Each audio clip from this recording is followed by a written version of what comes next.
एक मिनट विनोद जी, देखिए सुचित्रा जी, आर्यू राकेश जी इसके बाद। बात यह है कि डिबेट की शुरुआत ही थोड़ा लगता है कि गलत आदमी से कर दी।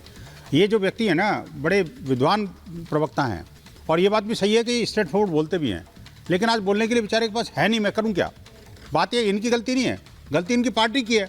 कोई जब राम मंदिर गया ही नहीं, कोई अयोध्या धाम में कोई दर्शन किया ही नहीं, तो आखिरकार बताएंगे कैसे?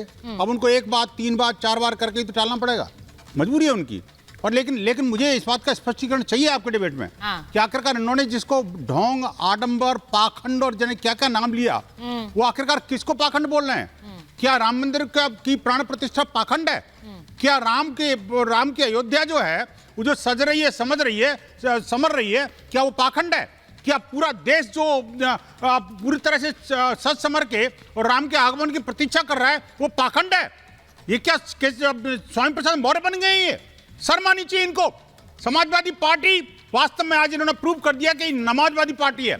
ये समाज कंटक पार्टियों का एक अड्डा है। चाहे तो मैं जवाब ये बड़ा दुख होता है मेरे बात को। अरे भाई, कम से कम आपसे उम्मीद नहीं थी। आपके प्रवक्ता बाकी सब मैंने देखे हैं, लेकिन कम से कम आप ऐसे नहीं थे। लेकिन आपके ऊपर भी वो उसके मौर्य का रंग चढ़ गया। अरे भाई, मुझे बताइए कि समाज से वो रंग तो उतार रही है पार्टी। वो रंग उतार रही है पार्टी। ये तो नेताजी ने अब खुद कह दिया है, ये तो अखिलेश जी ने खुद कह दिया कि उस रंग से बचना है। तो उस रंग से बचा जाए, ये उम्मीद करिए, क्योंकि वो एक रंग ऐसा है जो सबको, पूरी पार्टी को खराब ना कर दे। ये बात अब मुझे लगता है अखिलेश जी भी समझ चुके हैं, इसीलिए पार्टी को कहा गया। लेकिन मैं राकेश जी आपके पास आ रही हूँ। भाटी जी, आप बोलना चाह रहे हैं, मैं जानती हूँ। जरा एक बार सबसे इनिशियल रिएक्शन ले लूं। राकेश जी, जरा बताइए, मैंने गलत कहा है क्या?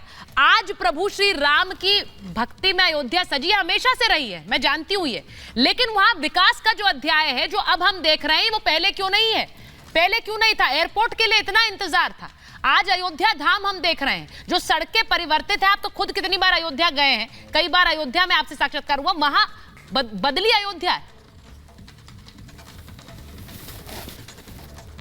सुचरिता, जब आपने डिबेट की शुरुआत जय सिया राम के साथ की और राजकुमार भाटी जी के पास आप गई और राजकुमार भाटी जी ने जब इसकी सराहना करके प्रारंभ किया, तो मुझे लगा कि शायद आज के दृश्यों के बाद समाजवादी पार्टी के दृष्टिकोण में परिवर्तन आया होगा। जो दृश्य इन्होंने देखे हैं आज, शायद उससे इनका नजरिया बदला होगा। लेकिन राजकुमार भाटी घूम फिर करके फिर अपने वापस उसी एजेंडे पर आ गए। राजकुमार भाटी ने कहा कि अंधविश्वास क्या होता है। मैं बताऊं अंधविश्वास क्या होता है? अंधविश्वास तब होता है जब अखिलेश यादव उत्तर प्रदेश के मुख्यमंत्री होते हैं और नोएडा नहीं जाते हैं। नोएडा जाएंगे तो कुर्सी चली जाएगी जहां राजकुमार भाटी रहते हैं, क्योंकि मुख्यमंत्री कोई नोएडा जाएगा तो कुर्सी चली जाएगी। ऐसा अंधविश्वास अखिलेश यादव रखा करते थे, लेकिन आज योगी आदित्यनाथ जी ने उस अंधविश्वास को तोड़ देने का काम किया है। इसलिए मुझे अच्छा लगता कि आज इस बात की केवल प्रशंसा की जाती।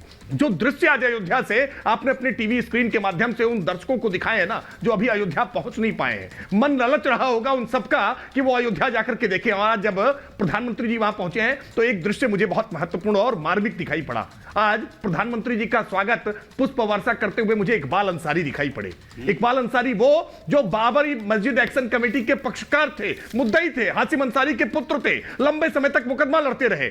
आज वो भी पलक पावड़े बिछा करके, आज वो भी फूलों की वर्षा करके प्रधानमंत्री जी का इस्तकबाल कर रहे थे, प्रशंसा कर रहे हैं कि अयोध्या का इतना सुंदर विकास हुआ है। मुझे लगता है कि अब बाबरी मस्जिद एक्शन कमेटी के पक्षकार पक्ष में आ गए, लेकिन समाजवादी पार्टी अभी भी पक्ष में आने को तैयार नहीं है, स्वीकार करने को तैयार नहीं है कि हमने अयोध्या के साथ कितना अन्याय किया है। हिंदू मान्यताओं में सप्तपुरियां कही जाती हैं, 7 पुरी हैं, जिन 7 पुरियों का बहुत महत्वपूर्ण योगदान है, उसमें सबसे पहली अयोध्या है। अयोध्या को जो मर्यादा मिलनी चाहिए थी, जो मान सम्मान मिलना चाहिए था, वो मान सम्मान देने की बात तो दूर, अयोध्या को विकास से कोसों दूर करने का काम किया था। आपने कई बार सवाल पूछा कि अखिलेश यादव जी अयोध्या कभी गए क्या, कभी रामलला के दर्शन किए क्या, मुलायम सिंह यादव जी कभी गए क्या, क्या रामलला के दर्शन किए क्या, पूरे सैफई कुनबे का कोई व्यक्ति कभी गया क्या, क्या रामलला के दर्शन किए क्या, क्या नेहरू परिवार का कोई व्यक्ति कभी रामलला गया क्या, क्या नेहरू से लेकर के और आज राहुल गांधी प्रियंका वाड्रा तक क्यों रामलला का दर्शन करने नहीं गए? क्यों? क्योंकि ये मानते थे ये एक विवादित ढांचा है। और अभी जो राजकुमार भाटी ने कहा ना